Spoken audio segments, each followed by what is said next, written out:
Good evening, Mr. Škundrić. Congratulations on the success of your documentary film, The Long Road to War, covering the events leading to the start of World War I. Similar to the end of the 60s and after World War II, Serbia is now positioned between NATO and Russia. When did you begin working on this film, and what were your motivations for the project? Well, I was, out of work for a number of months. It was back in 2012, December, I think.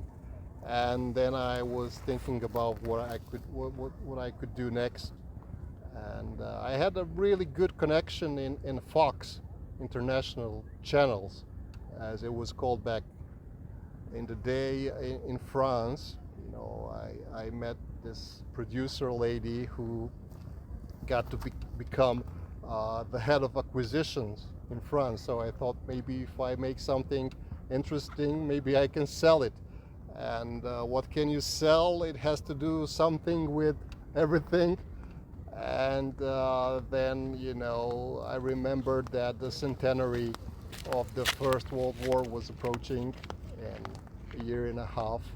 And then I started my research on the subject. And, everybody knew about Gavrilo Princip.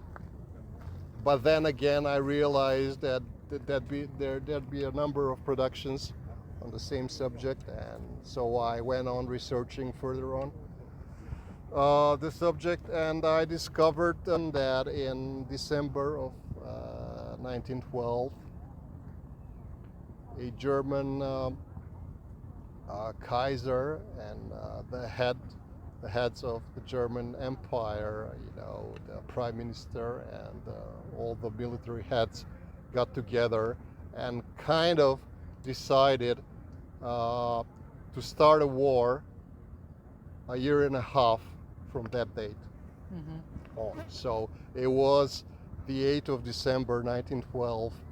It almost coincides with the date 100 years on when I decided to try and make a documentary about the First World War.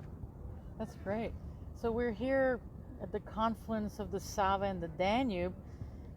Is this significant in any way? Yeah, with this your place is historically speaking, highly significant, because this is right, behind us is the Danube River, from where the First World War actually started on 28th of July 1914, when the Austrian river boats, ships, they came and shelled Belgrade from right about there.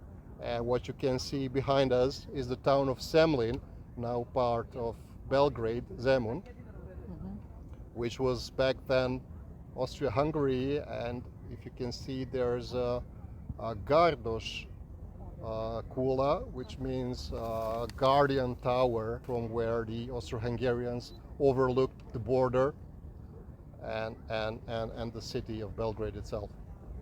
So you found this interesting fact, and of course you need money, you need funding. How did you find funding for this film? Well, at first, because I was working in the Netherlands, and then I managed to move to transfer some of that business here to Belgrade, to work for them from here.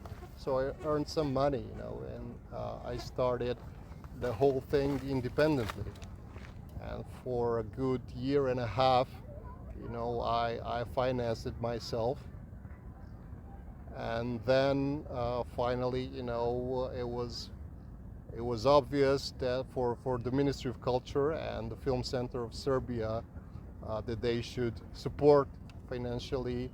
And initially they didn't support it sufficiently, so maybe for 2.5 years I worked for free, investing my money, because it all costed to have your offices rented and to pay all the taxes and health insurance to the state, all the while you received no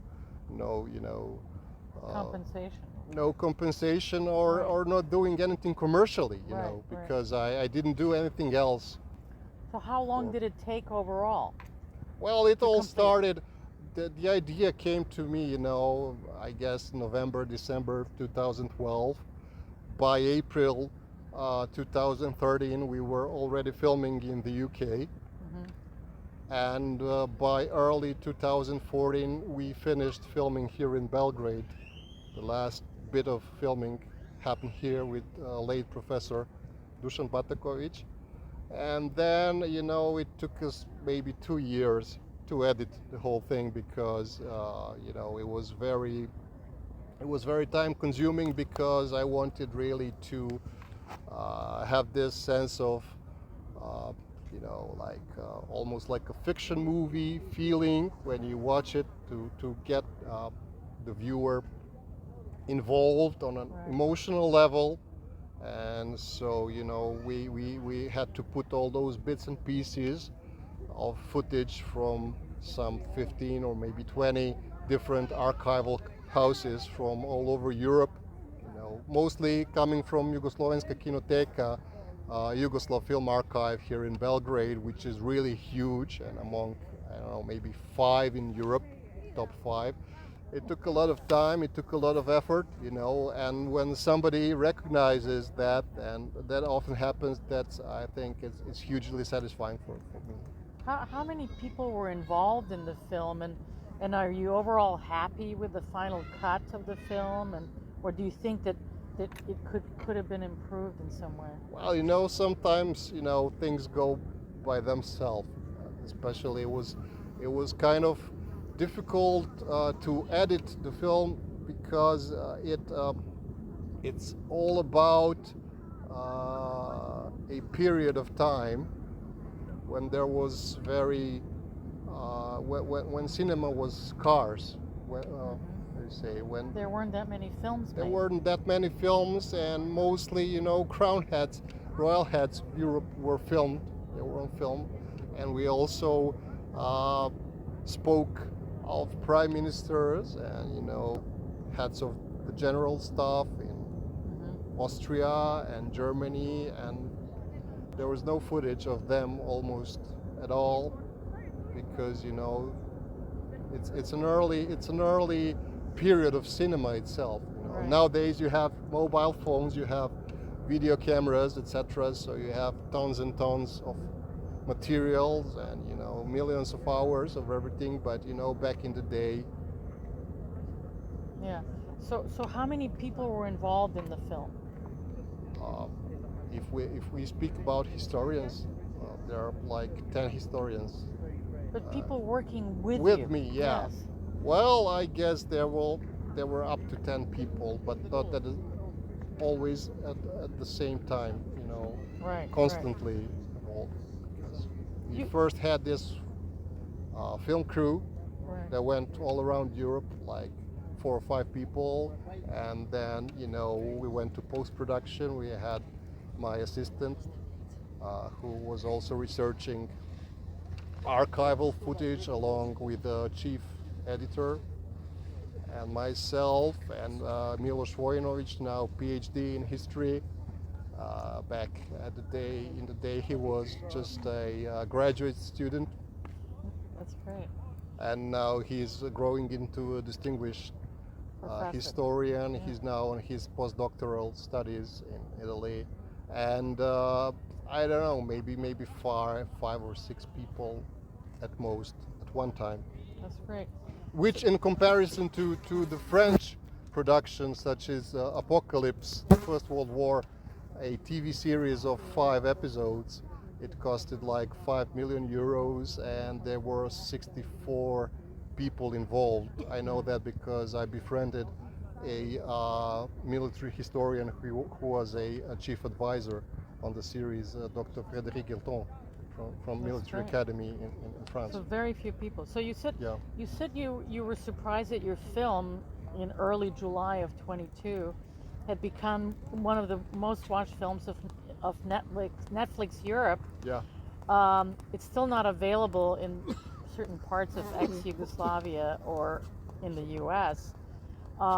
Do you have any further reactions or comments regarding the film's success so far? I mean, Well, people are tweeting people are tweeting. in Europe, and that's the most satisfying thing, to find some tweets from random people from all over, saying good things about your movie.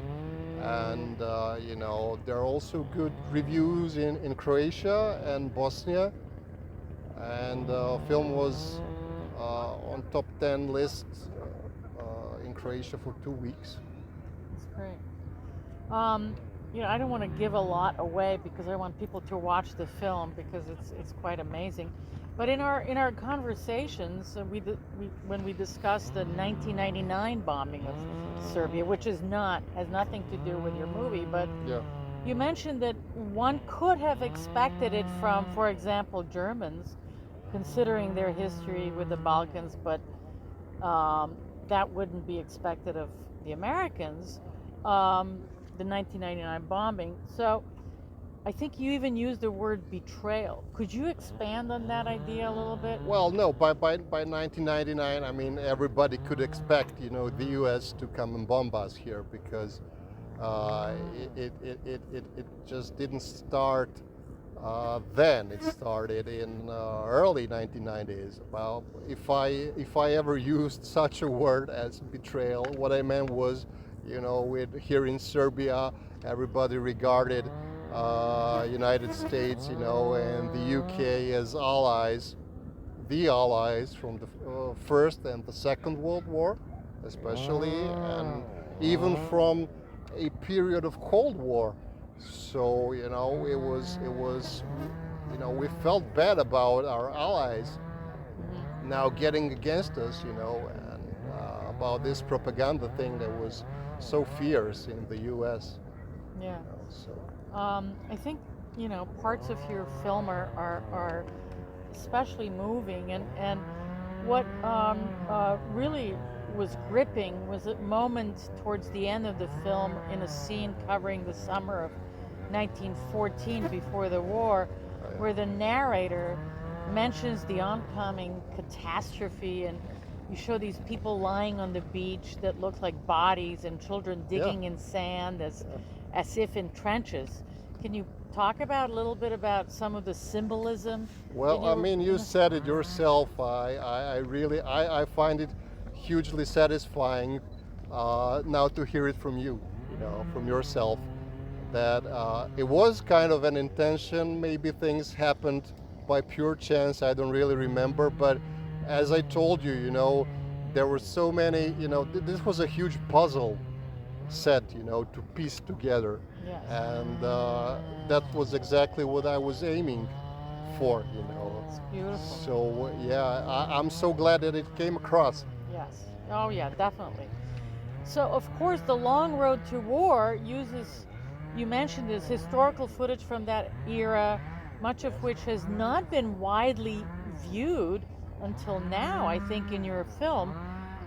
So which archives did your source material come from, and did you have trouble procuring the footage? So you sort of answered that question, but if you want to add anything. There is some, especially, for the audience in the West, because Professor John Roll from Sussex, from the Sussex University, who is, he's a top expert on the German Empire, being a biographer of Kaiser Wilhelm II for the past 50 years. He's the one, there's nobody like him in the world, one day he thought, I think he begins the foreword to his biography of the Kaiser. I thought, there's no biography of Kaiser, so I could do it myself. And from that day on, he's been, working for some 50 years on that biography, issuing in three huge volumes, 1,500 pages each, So if anyone knows about the Kaiser and the German Empire, it's Professor John Roll, who was a student and assistant to Fritz Fischer, a very important German historian back in the 1960s, who discovered that it was Germany after all, because by early 60s, the Germans were convinced that it wasn't them. They had this Kriegsschuld, or it means like war guilt thing, and they were convinced that it was the Russians, because the Russians mobilized the first in late July, early August. But then as the Prussian archives, the secret archives opened in the early 1960s, it was John Roll himself that discovered, these very significant and game changer documents. Right. It's amazing.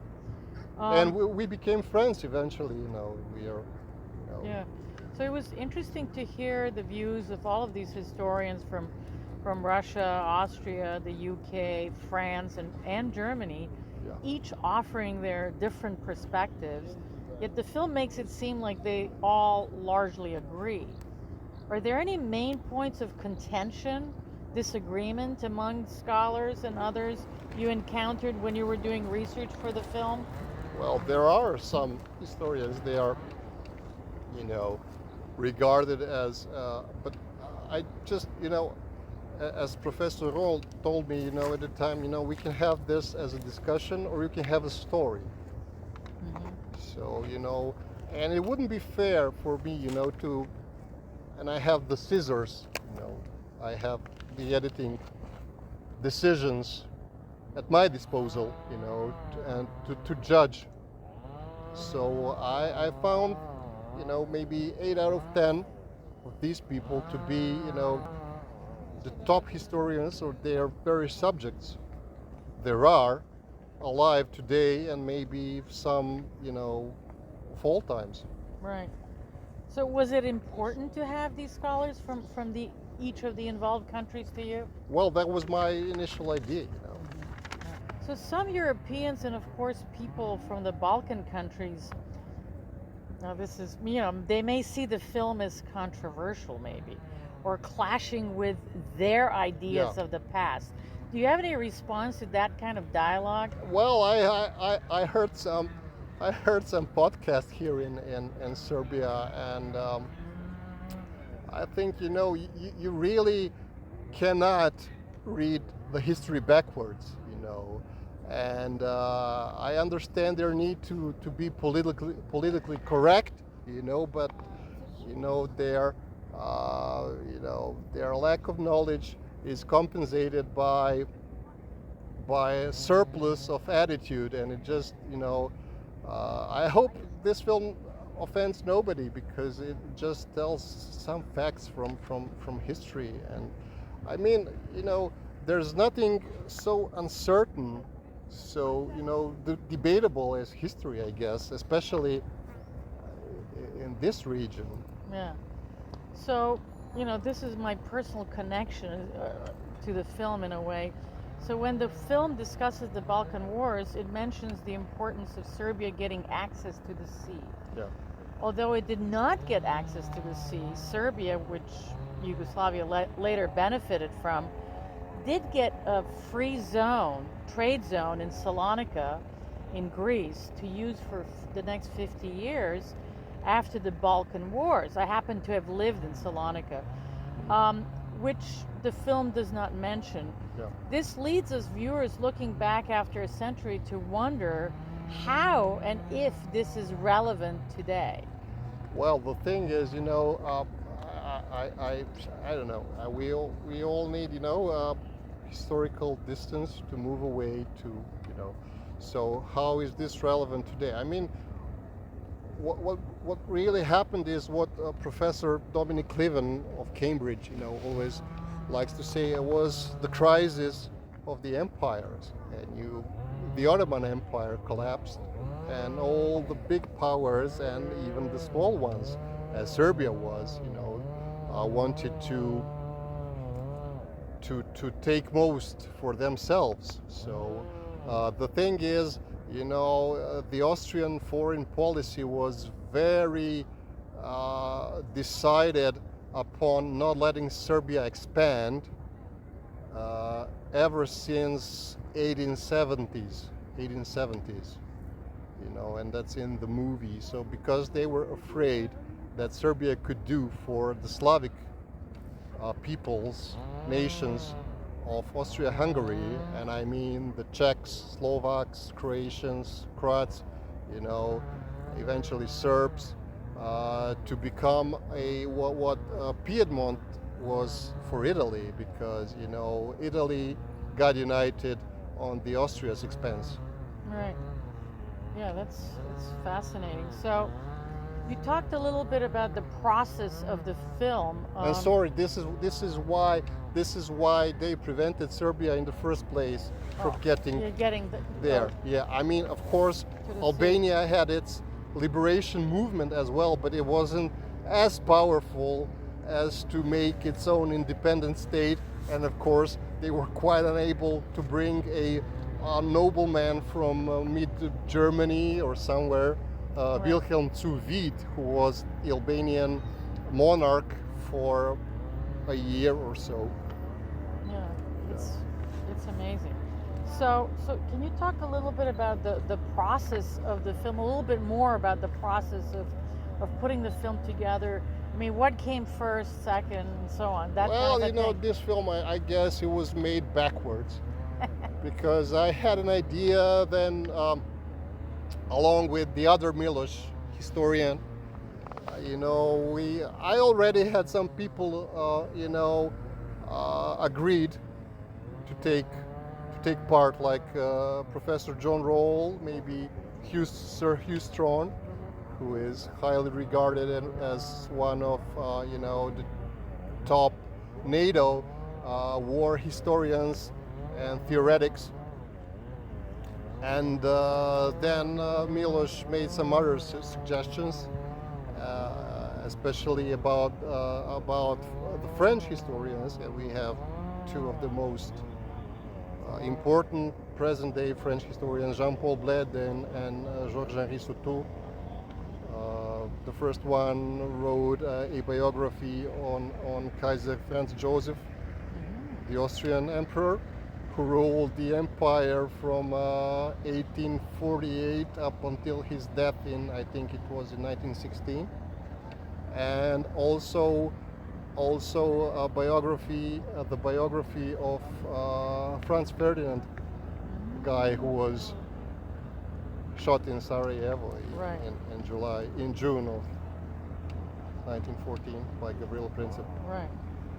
Do you have any upcoming projects in the works which audiences can look forward to? Yeah, what's next for you? Yeah, this is already you know, gaining attention all over the Balkans, because you know, you remember as well as I do our huge country, our big country that we used to live in, Yugoslavia, and this is in a way dedicated to that memory, and you know, it has this slight nostalgic feel to it. Yeah, it's a story about the subject that's going steamy. How do you say it? It's going, you know, hot all over the world, and that's UFOs.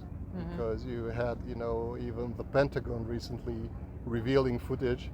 But this is not going to be a documentary, even though it's based on real events and testimonies of most relevant pilots from former Yugoslavia.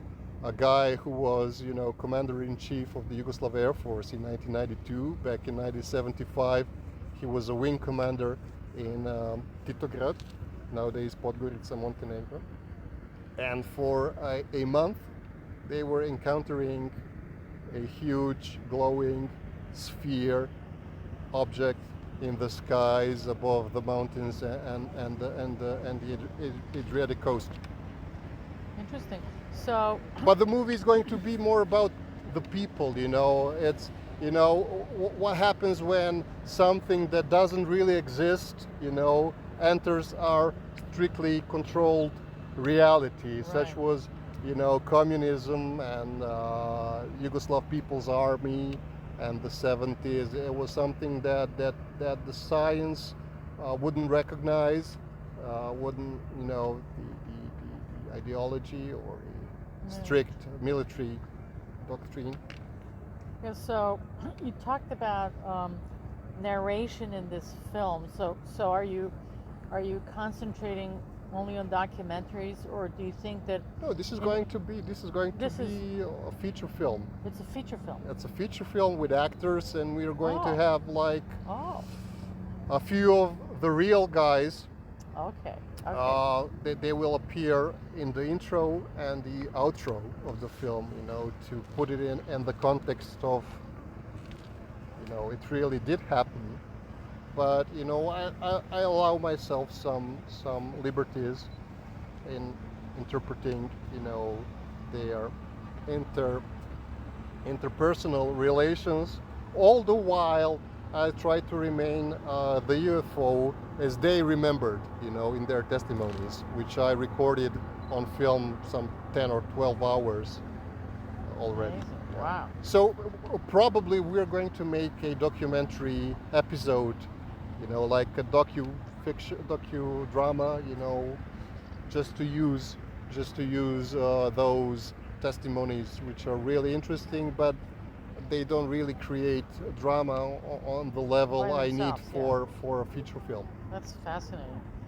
The question that many who have watched the film are asking, with the war in Russia and Ukraine going on now, will there be another war, World War III?